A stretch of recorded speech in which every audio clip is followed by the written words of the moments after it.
सांसद में धैर्यशील मोहिते जी जो यहाँ आए हुए हैं वो माड़ा विधान लोकसभा से चुन के आए। उनके ही सोलापुर जिले में उत्तम जानकर जी इस बार हमारे विधायक बन के आए।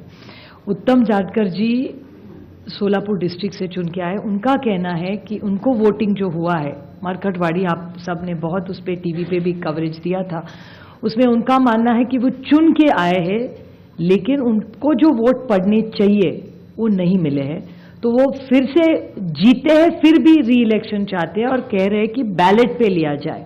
उन्होंने उनके गांव में उन्हें पूरे निर्वाचन क्षेत्र में सब मान भी गए, लेकिन वहां पुलिस भेजी गई और पूरा प्रोसीजर रुकवाया गया।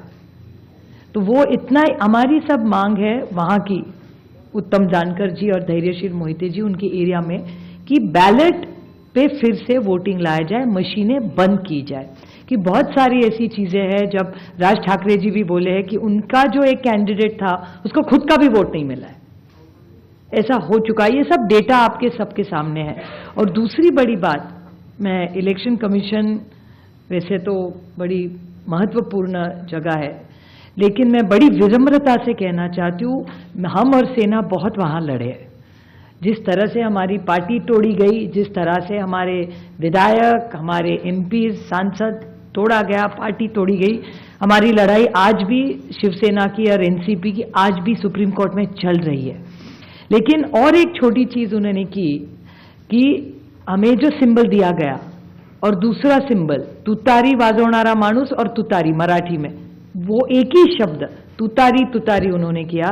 और इसी सरकार के एक बड़े मंत्री है आज सरकार में, उन्होंने कहा था, जो आप सब ने मराठी चैनल्स ने दिखाया था, कि सातारा की सीट एनसीपी हार गई क्योंकि ये ट्रम्पेट और तुतारी थी, नहीं तो बीजेपी का वो सांसद हार जाता। ये सिर्फ मैं नहीं कह रही हूं, इस सरकार के एक बड़े नेता कह रहे, जो मराठी चैनलों ने दिखाया, आज सरकार में है महाराष्ट्र में।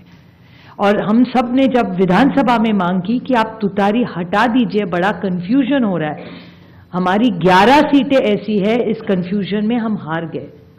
तो हमारी विनती थी कि आप ये तुतारी हटाइए, तो बोले तुतारी हम ये सिंबल नहीं, हमने डेटा दिखाया कि कंफ्यूजन हो रहा है ये सिंबल के कंफ्यूजन में।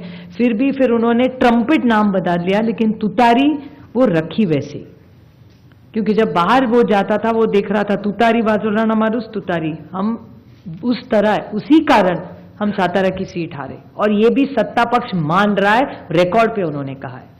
तो ये कैसे चलेगा? ये वोटर्स लिस्ट है, ये मल्टी फैक्टर अटैक है।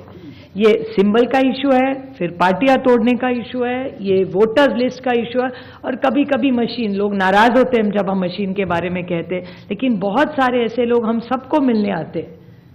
तो ये मल्टी प्रोंग अटैक हो रहा है। और अगर एक सशक्त लोकतंत्र रखना हो तो फेयर इलेक्शन तो होना ही है। हारने का कोई दुख नहीं है, जीते हारे जनता तय करती है।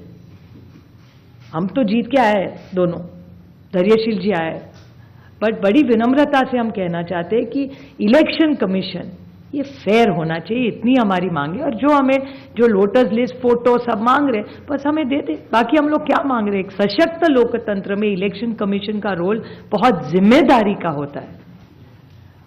जिस संविधान के बारे में हम लड़ रहे हैं, राहुल जी बड़ी ताकत से उसके लिए लड़ रहे हैं, आप देख रहे हैं पार्लियामेंट में क्या हो रहा है। तो वो संविधान बचाना हो, देश बचाना हो, एक सशक्त लोकतंत्र के लिए महात्मा गांधी ने इतना बड़ा योगदान दिया, जवाहरलाल नेहरू ने देश को इतनी दिशा दी, इन सब के मान सम्मान, उनका जो उन्होंने मेहनत करके हम सबको ये हक दिया है, वो पूरा फेयर होना ही चाहिए। और हमारी लड़ाई नहीं है, हम सिर्फ पारदर्शकता चाहते, बाकी हमारी